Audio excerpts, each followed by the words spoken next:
Hello दोस्तों, नमस्कार। आज हम बात करने वाले बाबा साहेब भीमराव अंबेडकर के बारे में। हाल ही में महाराष्ट्र में हुए चुनाव में भारतीय जनता पार्टी ने जीत हासिल की है।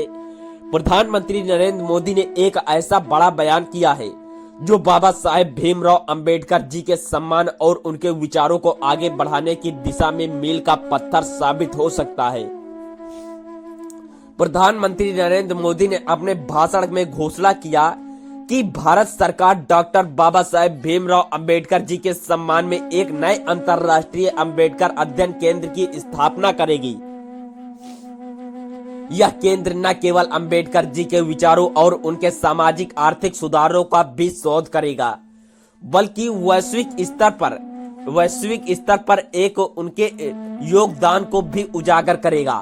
साथ ही में सरकार ने घोषणा किया कि हर साल अंबेडकर जयंती पर देश भर में विभिन्न सामाजिक और शैक्षिक कार्यक्रम आयोजित किए जाएंगे।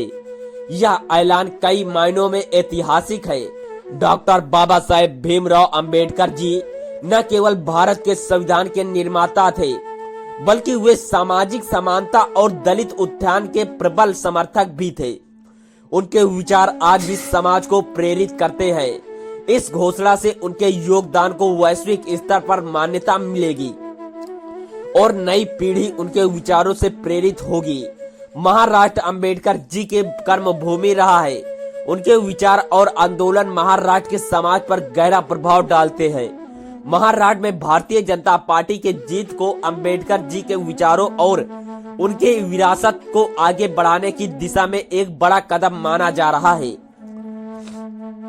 प्रधानमंत्री नरेंद्र मोदी ने अपने भाषण में यह भी कहा कि डॉक्टर बाबा साहेब भीमराव अंबेडकर जी का योगदान केवल दलित समाज तक सीमित नहीं है, बल्कि पूरे देश के लिए प्रेरणा का स्रोत है।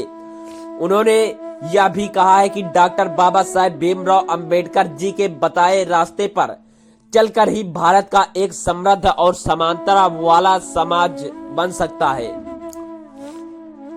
इस घोषणा के साथ ही सरकार ने दलित और पिछड़े वर्गों के लिए विशेष आर्थिक योजनाओं का भी ऐलान किया है।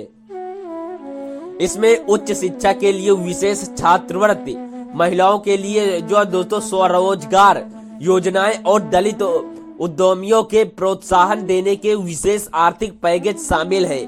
सरकार ने यह भी घोषणा किया कि मुंबई में स्थित अंबेडकर हाउस को और विकसित किया जाएगा और वहां एक अत्याधुनिक म्यूजियम बनाया जाएगा।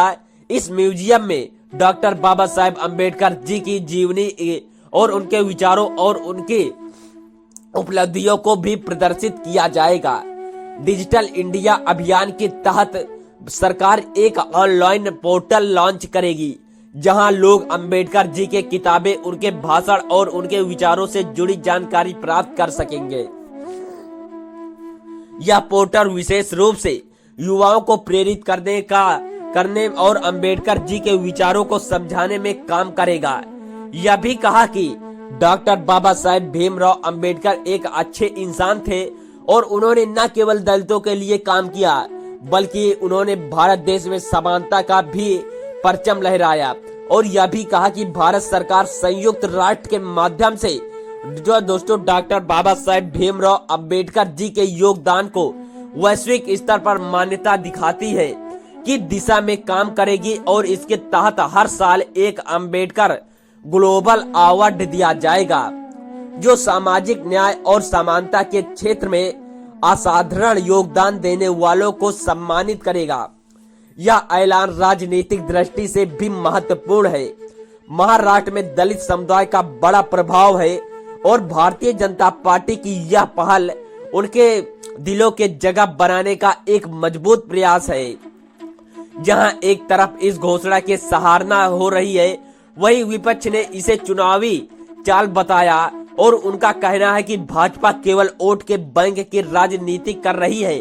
हालांकि प्रधानमंत्री नरेंद्र मोदी ने इन आलोचनाओं को खारिज करते हुए कहा कि उनकी सरकार अंबेडकर के विचारों को आगे बढ़ाने के लिए प्रतिबद्ध है। महाराष्ट्र में जीत के बाद मोदी सरकार का यह ऐलान न केवल ऐतिहासिक है, बल्कि यह देश के सामाजिक और शैक्षिक विकास में एक नया अध्याय जोड़ सकता है। यह कदम डॉक्टर बाबा साहेब भीमराव अंबेडकर जी के विचारों और उनके विरासत को न केवल भारत में बल्कि पूरे विश्व में प्रसारित करने की दिशा में है। एक महत्वपूर्ण पहल है। यह घोषणा डॉक्टर बाबा साहेब अंबेडकर जी के प्रति देश का सम्मान और उनके विचारों को हर घर तक पहुंचाने का एक प्रेरक कदम साबित होगी।